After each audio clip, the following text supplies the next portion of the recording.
City லிமிட்னு ஒன்று இருக்குது. நம்ம ஜயன், அதாவது நம்ம தமிழர்களோட தாராவி பகுதி பேர் தான் ஜயன் சொல்லுவாங்க.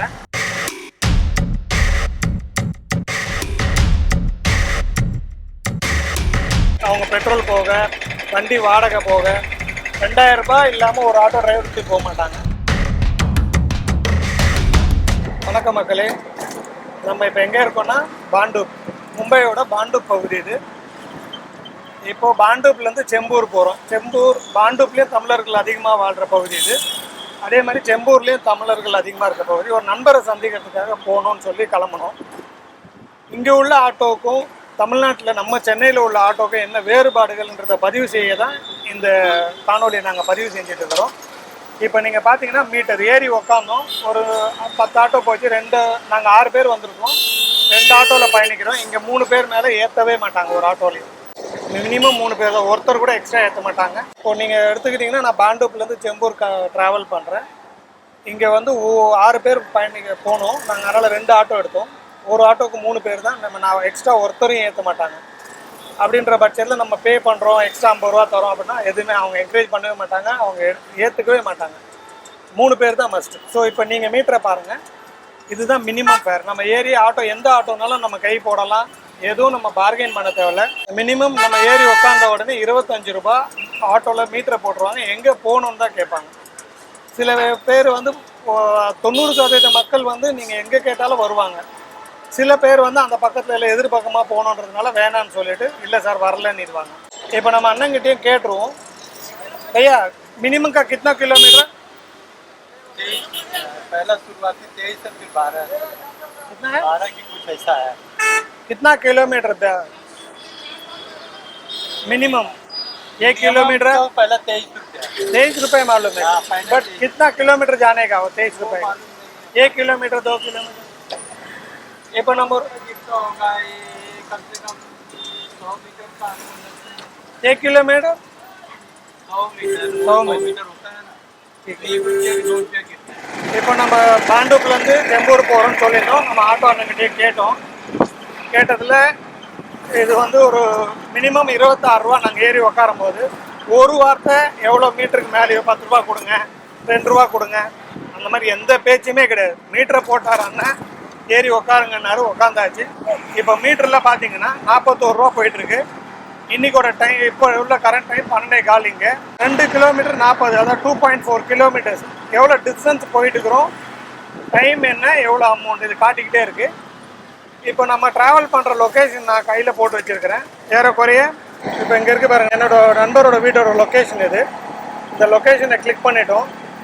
நம்ம மேப்பும் கூகுள் மேப்பு போட்டு வச்சுருக்கோம். ஒருவேளை இன்கேஸ் இவங்க டிஸ்டன்ஸ் அதிகமாக போகிறாங்களா, வேறு மீட்டருக்காக பைசா ஓடுறதுனால நம்மளை சுற்றி சென்னையில் நம்மளை ஒரு ரவுண்ட் அடிச்சு எடுத்து வந்து இறக்கி விட்ற மாதிரி, பக்கத்து தெரு கூட்டு போகிறதுக்கு சென்னையே ஒரு ரவுண்ட் அடிச்சு எடுத்து வந்து விட்டுட்டு பணம் வாங்குற மாதிரி மீட்ரு ஓடுறதுக்காகன்றதுக்காக செக் பண்ணேன்.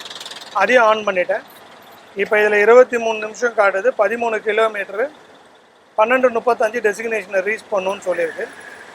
சரிங்களா, நம்ம இப்போ இதுதான் நம்மளோட மேப்பு. இப்போ இந்த ரைட் எடுக்கணும்னு சொல்லியிருக்கு. ஸோ நம்ம இதோட எண்டிங் எங்கே இருக்குது, அப்போ எவ்வளோ கிலோமீட்டர், நமக்கு 16 கிலோமீட்டர்ஸ் காட்டுச்சு. இப்போ 13 கிலோமீட்டர்ஸ் இருக்குது.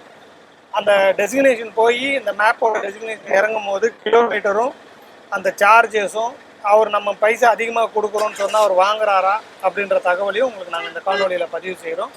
இது மாதிரி சென்னையில் என்றைக்கு ஆட்டோ வருதோ அன்றைக்கி சென்னையில் அதாவது பப்ளிக் டிரான்ஸ்போர்ட்டோ எல்லோரும் யூஸ் பண்ண ஆரம்பிச்சிருவாங்க. காரோ பைக்கோ இல்லாமல் எல்லாருமே ஆட்டோவை பயன்படுத்த ஆரம்பிச்சிருவாங்க. ஆட்டோக்காரங்களும் அதிகமாக நிறைய பேர் நீங்கள் வந்துடுவாங்க ஃபீல்டுக்கு. நல்லா சம்பாதிக்க முடியும், அவங்க பிள்ளை குட்டிங்க எல்லாமே சந்தோஷமாக இருக்க முடியும். ஸோ இந்த டெசிக்னேஷன் ரீச் பண்ணிவிட்டு உங்களுக்கு பண்ணுறோம். இங்கே குறைஞ்சபட்சம் எனக்கு தெரிஞ்சு மும்பையில் ரொம்ப குறைஞ்சபட்சம் ஒரு 10 லட்சம் ஆட்டோவாது ஓடும். காரணம் இதை கரெக்டாக நியாயமாக பண்ணுறாங்க. ஒருத்தரும் ஒரு 2000 ரூபாய் இல்லாமல் வீட்டுக்கு போக மாட்டாங்க. அவங்க பெட்ரோல் போக, வண்டி வாடகை போக 2000 ரூபாய் இல்லாமல் ஒரு ஆட்டோ டிரைவர் வீட்டுக்கு போக மாட்டாங்க. ஸோ அந்த மாதிரி ஒரு தெருவுக்கு நீங்கள் போனீங்கன்னா 2 ஆட்டோ நிற்குது. அந்த குடியிருக்கிறவங்கள 2 பேர் ஆட்டோ வச்சுருக்காங்க. இது அவங்க ஏற்ற ரொம்ப பெரிய வேலை, தாழ்த்தப்பட்ட வேலை, இந்த ஏற்றத்தை தாழ்வெல்லாம் இங்கே பார்க்குறதில்ல இந்த ஆட்டோ டிரைவர்ஸ்லாம். அவங்க என்ன இது ஒரு தொழில் அப்படின்னு சொல்லி பார்க்குறாங்க. நல்லா படித்தவங்களும் இருக்காங்க. நம்ம தமிழ்நாட்டில் சார்ந்தவங்களும் இங்கே நிறைய பேர் ஆட்டோ ஓட்டுறாங்க. இது நல்ல ரெவென்யூவான பிஸ்னஸ்ஸு. காரணம் இங்கே நேர்மையாக எல்லாமே பண்ணுறது தான். இதை நம்ம இன்னொரு க்ளோசிங்கில் உங்களுக்கு நான் அந்த நம்ம மீட்டரோட எவ்வளோ அமௌண்ட்டு எவ்வளோ ஆச்சு மொத்த டீட்டெயில்ஸையும் நான் சொல்கிறேன்.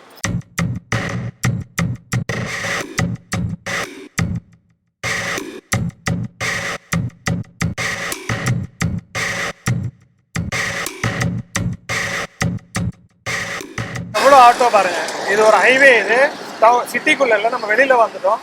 இங்கே பாருங்கள், நீங்கள் எங்கே பார்த்தாலும் கருப்பு கருப்பு கருப்பு ஆட்டோ தான், ஃபுல்லாகவே ஆட்டோ தான் இருக்கும். நீங்கள் மற்றபடி இங்கே ஓலா ஊபரே கிடையாது. ஓலா ஊபருக்கு இங்கே வேலை கிடையாது. நீங்கள் ப்ரைவேட் ஆட்டோ பாருங்கள், இங்கே ஆட்டோ டாக்ஸிஸ் இருக்கும். அதே மாதிரி நீங்கள் இப்படி அந்த பக்கம் போய் காட்டுங்க, அதை பாருங்கள், ஃப்ரண்ட்டில் எவ்வளோ ஆட்டோஸ் போகுது பாருங்கள். இவ்வளோ ஆட்டோவும் பயன்படுத்திட்டு தான் இருக்கிறாங்க, மக்கள் பயணிச்சுக்கிட்டே இருக்கிறாங்க. இதில் இன்னொன்று என்னென்னா, பாம்பேயில் 2 விதமாக இருக்குது, டாக்ஸி இருக்குது, ஆட்டோ இருக்குது. எல்லாமே பிளாக் கலரில் தான் இருக்கும். நீங்கள் சிட்டி லிமிட்டுன்னு ஒன்று இருக்குது, நம்ம ஜயன், அதாவது நம்ம தமிழக தாராவி பகுதி பேர் தான் ஜயன் சொல்லுவாங்க. அந்த ஜயனுக்கு அந்த பக்கம் ஆட்டோ போகக்கூடாது. ஜயனுக்கு இந்த பக்கம் தான், அவுட்டர் ஆஃப் மும்பை தான் வந்து ஆட்டோ வந்து அலோடு, சிட்டிக்குள்ளே போகக்கூடாது. ஆனால் டாக்ஸி வந்து சிட்டிலேயே இருக்கலாம், அவுட்டர்லேயே வரலாம். இது மாதிரி அவங்க பிரித்து வச்சுருக்காங்க. ஏன்னா நிறைய ஆட்டோஸ் இருக்கிறதுனால சிட்டிக்குள்ளே போனால் ரொம்ப டிராஃபிக் ஆகும்னு ஒன்லி அங்கே டாக்ஸி மட்டும் தான் அலோடு. அதாவது நம்ம கேபு, அவங்களும் பிளாக் கலர் இதே மாதிரி தான் இருக்கும், இதே பேட்ஜ் இதே சிஸ்டம் தான். இங்கே 90% ஆஃப் ஆட்டோஸ் தான், 95% ஆஃப் ஆட்டோ வந்து கேஸ் தான். பெட்ரோல் டீசல் இங்கே இல்லை, ஒன்லி எல்பிஜி ஆர் சிஎன்ஜி இருக்கும். கேஸில் தான் இங்கே பயன்படுத்துவாங்க. அந்த சிட்டி லிமிட்டில் இப்போ நம்ம சென்னைன்னு எடுத்துக்கிட்டிங்கன்னா கிண்டிக்கு உள்ளே வரக்கூடாது அப்படின்ற மாதிரி ஒரு சிஸ்டம்னு வச்சுங்களேன். கிண்டிக்கு வெளியில் தான் நீங்கள் வந்து ஆட்டோ பயன்படுத்தணும். இப்போ நான் சிட்டிக்குள்ளே போனால் ஆட்டோ கூட்டா வரமாட்டாங்க. நீங்கள் வந்து அந்த லிமிட்டில் போய் ஜயனில் போய் நின்றுட்டு இறக்கிட்டு அங்கேருந்து டாக்ஸி புக் பண்ணிக்கிட்டு தான் போகணும். ஸோ இது இங்கே சிஸ்டம். இது நம்ம ஏறக்குறைய மும்பையோட எட்ஜ் இருக்குது, வீட்டு இருக்குல்ல, விக்டோரியா டெர்மினல் சொல்லி அதுதான் ஹெட்டு. அந்த ஹெட்டுன்றது சத்ரபதி சிவாஜியோட டெர்மினல்னு சொல்லுவாங்க. முதல்ல வீட்டியே இருந்தது. அதுலேருந்து நான் ஏறக்குறைய 27 கிலோமீட்டர் தாண்டி இருக்கணும். இப்போ இங்கேருந்து நான் திரும்ப அங்கே செம்பூர் போகிறேன். செம்பூர் போகிற ஆட்டோ இதுவை மட்டும் தான் உங்களுக்கு மீட்டரோட மற்ற விஷயத்தோட நான் பதிவு செஞ்சுட்டு இருக்கிறேன். இப்போ 78 ரூபா கிட்ட வந்திருக்கு. 4.5 கிலோமீட்டர் பயணிச்சுட்டு இருக்கோம். நம்ம 16 கிலோமீட்டர் சொல்லியிருந்தோம். ஆல்மோஸ்ட் நம்ம சொன்ன டெசிக்னேஷன் நம்ம வர வேண்டிய இடத்துக்கு கிட்டத்தட்ட கரெக்டாக வந்துட்டோம். மேப்பையும் பாருங்கள், 1 மினிட்டு 150 மீட்டர்ஸ் காட்டுது. அவரும் கரெக்டாக 16 கிலோமீட்டர்ஸ் கரெக்டாக எல்லாமே மேட்ச் ஆகுது. டெசிக்னேஷன் கரெக்டாக ஷார்ப்பாக நம்ம சொல்கிற இடத்துக்கு கரெக்டாக கொண்டு வந்து விடுறாங்க. थोड़ा आगे आगे आगे हाँ बस यहाँ sir. So designation arrived. Amount பாருங்கள், 267 ரூபா, 267 ருபீஸ் கரெக்டாக இருக்குது. 16 கிலோமீட்டர். இதே சென்னையில் 16 கிலோமீட்டர் நீங்கள் ட்ராவல் பண்ணணுன்னா நீங்கள் கணக்கு போட்டுங்க.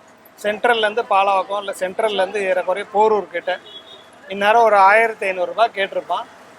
அதுக்கு இல்லாமல் இந்த கதை அந்த கதை, டிராஃபிக் இருக்குது சார், மெட்ரோ வேலை நடக்குது சார், அந்த பக்கம் பெட்ரோல் பங்க் இல்லை சார், எல்லா கதையும் எல்லா விஷயமும் நமக்கு இந்நேரம் பேசி நம்மளை அப்படியே தலையில் மிளகா அரைச்சிருப்பாங்க.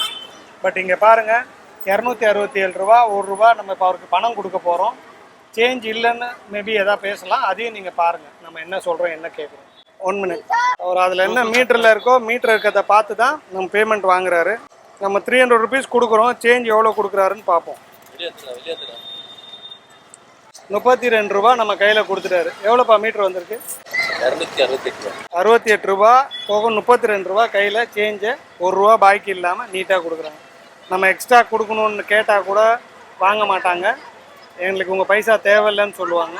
இதுதான் மும்பையோட ஆட்டோ. ஒரு சின்ன பயணத்தில் ஒரு 16 கிலோமீட்டரில் உங்களுக்கு மும்பையோட ஆட்டோவோட மொத்த டீட்டெயில்ஸும் சொல்லியிருக்கிறேன். இவங்களும் நம்மளை ஊர் ஆட்கள் மாதிரி தான் கஷ்டப்படுறாங்க. இவங்களுக்கும் புள்ள குட்டி குடும்பம் எல்லாமே இருக்குது. பட் நீங்கள் பார்த்தீங்கன்னா எவ்வளோ நாணயமாக கரெக்டாக நடந்துக்கிறாங்க பாருங்கள். சென்னையில் உள்ள எல்லா மக்களும் எதிர்பார்க்குறாங்க. விரைவில் இந்த மாதிரி வந்தால் எல்லாருமே ரொம்ப சந்தோஷமாக எல்லாரும் உங்களையும் பயன்படுத்துவோம், நீங்களும் அதனால் மக்களும் பயனடைவாங்க, நீங்களும் அதனால் பயனடைய முடியுன்ற ஒரு வேண்டுகோளை வைத்து இந்த பதிவை நாங்கள் இதோட நிறைவு செய்கிறோம். நன்றி, வணக்கம்.